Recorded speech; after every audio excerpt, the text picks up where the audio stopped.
Как придать уют однообразному интерьеру? Вот стандартный интерьер фото, которые нам чаще всего присылают. Мы добавили тюли-портьеру в теплых тонах, сменили обычный ковер на более трендовый. Цвет покрывала тоже сделали более теплым. Для эффекта многослойности и объема дополнили фактурными подушками и декоративной дорожкой в природном зеленом оттенке.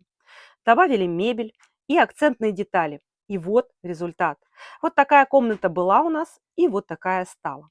А еще мы рассматривали вариант с римской шторой, но все-таки выбрали портьеру. А какой вариант выбрали бы вы?